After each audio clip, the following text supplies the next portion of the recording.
प्रदेश का सबसे बड़ा चुनाव। यूपी में किसकी बनेगी सरकार? कौन से होंगे मुद्दे? किसके सर सजेगा जीत का ताज? नजदीक आ गए हैं। सपा की ऐसी कौन सी नीतियां आपको बेहद पसंद है जो आपने सपा ज्वाइन? हाँ, यस, अच्छा सवाल किया आपने। थोड़ी देर के लिए 17 में बहुत भारी भरकम लुभावना वादा किया था भाजपा ने, तो जनता आवाम थोड़ा सा दिग्भ्रमित हो गई।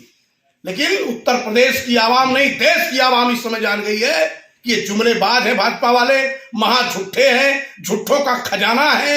जो ये भाजपा जब जीतती है तो उल्टा करती, हारती है तब सही करती है।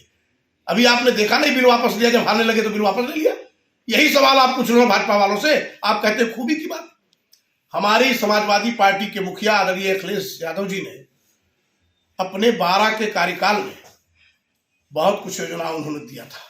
आदरणीय नेता हमारे आदरणीय मुलायम सिंह जी ने भी, जो किसान धरती पुत्र और किसानों के नौजवानों के नेता माने जाते हैं, जो एक हमारे इस देश के कद्दावर नेता हैं, एक शोध वाले सोच वाले नेता हैं, उनके सुपुत्र हैं।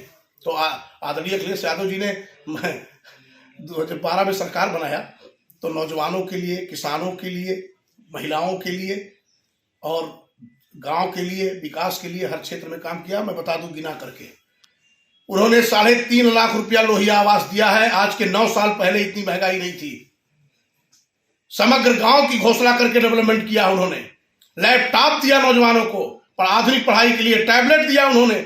जब वो दे रहे थे तो भाजपा वालों को कह रहे थे खैरा वो दुरुपयोग हो रहा है। आज वही सब अनुसरण कर रहे हैं योगी आदित्यनाथ, आपको दिखाई दिया होगा। अब क्या कर रहे हैं ये सिर्फ फीता काट रहे हैं, ये सिर्फ नाम बदल रहे हैं, इनका कोई विजन नहीं रह गया था। और उसके बाद हमको लगा, और आपने देखा होगा कि किसानों की सिंचाई मुफ्त थी, किसानों का कर्जा अखिलेश जी ने माफ किया था, दवाई पढ़ाई की पर्ची मुफ्त थी, दवाई मुफ्त थी।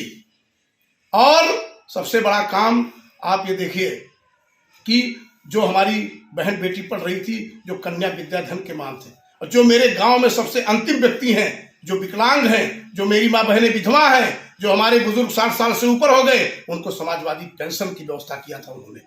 और आज अभी आपने सुना भी है कि उत्तर प्रदेश ऐसा राज्य है जहां पूरे देश में सबसे ज्यादा योगी सरकार बिजली महंगा दे रही है। आप पता कर लीजिए, सबसे ज्यादा बिजली महंगा दे रही है उत्तर प्रदेश। इनको अगर कहना हो तो मेरे सामने बैठाओ ना, ये भो भो करने वालों को जरा, तो मैं पूछूं जमीनी हकीकत। आप बताओ, शौचालय की बात करते हैं ये, आवास की बात करते हैं ये, पेयजल की बात करते हैं ये, किसानों की दोगुना आय की बात करते हैं, बेरोजगार नौजवानों की बात करते हैं, सुरक्षा की बात करते हैं, भ्रष्टाचार की बात करते हैं। इतना भ्रष्टाचार थाना, तहसील, ब्लॉक, अस्पताल पर आपने कभी देखा नहीं होगा, सुना नहीं होगा। जनता में इनकी पीड़ा को देखिए। एक लेखपाल भी पैसा खा करके पैमाइश नहीं करता था, सेक्रेटरी नकल नहीं देता था पैसा लेने के बाद, थाना वाले बिना पैसा लिए एप्लीकेशन नहीं लेते थे। आप कहां बोल रहे हो? हमने पीड़ा, क्योंकि जनता के बीच में हम हैं, हम इसीलिए लड़ाई लड़ते रह गए 4.5 साल। यही मेरा विरोध था, यही व्यवस्था पर विरोध था। और आपको बता दें, आपने पूरी बात देखा, 1,20,000 रुपया प्रधानमंत्री आवास के अलावा, वो भी शहरी क्षेत्र में 2.5 लाख रुपया है। क्यों? हमने 5 चिट्ठी लिखा प्रधानमंत्री मुख्यमंत्री को, तो उस पर विचार क्यों नहीं हुआ कि अगर ग्रामीण क्षेत्र जहां 70% लोग इस देश में प्रदेश में हैं, वहां 1,20,000 का लाला पड़ा हुआ है, एक आवास एक विधायक नहीं दे पाया है। अगर कोई दे दिया हो माई के लाल भाजपा का विधायक सांसद, तो मेरे सामने आकर के बैठ करके कह दे मैंने फला आदमी को आवास दिया है। ग्रामीण क्षेत्र की बात कर रहा हूं, शहर क्षेत्र में आप 2.5 लाख देते हो, 1,20,000 आप ग्रामीण क्षेत्र के लिए भी लाला बनाए हो इस महंगाई में। उसके बाद आप कहते हो शौचालय बनवाया। अरे बाबा, क्यों शर्म नहीं आती? जरा मेरे किसी गांव को चयन कर लो, भाजपा के किसी नेता को बुला लो, चले मेरे साथ कौन गांव में जो ओडीएफ जिला घोषित कर दिया। आपको पता है ना सिद्धार्थनगर, आपको ही पता हो किसने वेल में ओडीएफ घोषित कर दिया, कौन से गांव में। अभी मेरी माँ बहनें, मेरे बुजुर्ग नौजवान अभी लोटा लेकर के सड़क पर सुबह शाम देख रहे हैं। और उसके बाद शर्म नहीं आती झूठे ही बोलते हुए, कहते हो हमने सब कर दिया, ओडीएफ कर दिया। आपको पता है, आपको क्या जानकारी नहीं है?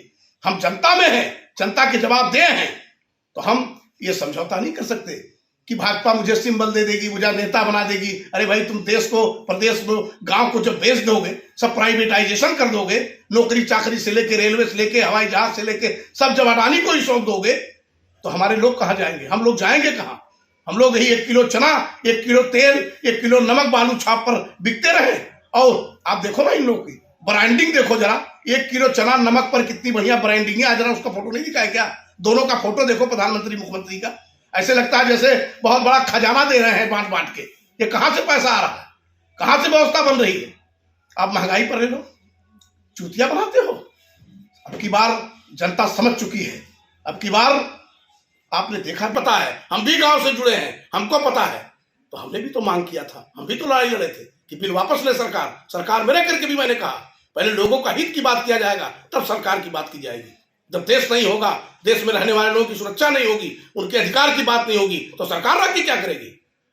अब आप ही बताओ। फिर बिल बाय इलेक्शन जब हुआ, अभी जल्दी में, जब 750 किसान 12 महीना झूल रहे थे, वो शहीद हो गए और झेल रहे थे, तो इस सरकार ने जब देखा कि हम लोग को डंडा लेके भगा रही है जनता, माँ बहनें खेद रही हैं, तो जब इलेक्शन हारे ये बाय इलेक्शन में, तो बिल वापस लेने की घोषणा कर लिया। और जब पछाव में किसानों के बीच में भाजपा के नेता जाने लगे, तो डंडा जब कूटने लगे, कुटाई करने लगी जनता, तो इन्होंने बिले वापस लिया। तो ये हमारे उत्तर प्रदेश के मुख्यमंत्री जोगी बाबा कहने लगे किसानों के हित में हमने वापस ले लिया। अरे थूक के चाटते हो, शर्म नहीं आती? एक बार लाते हो किसानों के हित में कह करके, फिर कहते हो किसानों के हित में वापस ले रहा हूं मैं। तो यही अगर काम कर लिए होते तो किसान मेरे 750 हमारे बीच में होते ना, उनको भी तो गर्व होता। एक तरीके से कर रहे हैं, भ्रष्टाचार की ओर बढ़ रहे हैं। और महंगाई के बारे में क्या स्थिति है आप जरा बताओ हमको। कमर तोड़ दी है। हमें याद है, मैं प्रधान था उस समय, कि कांग्रेस के जमाने में थोड़ा सा प्याज का दाम बढ़ा था तो माला पहन के भाजपा वाले घूम रहे थे। आज कौन सा माला? जूतों का माला पहनाया जाए इनको? पहना रही है जनता। देखो डिप्टी सीएम को सिराथू में भगा रहे हैं, उनके गांव ही भगाया केशव प्रसाद मौर्य को, आपने देखा होगा, अभी भगाए जा रहे हैं। क्यों किए?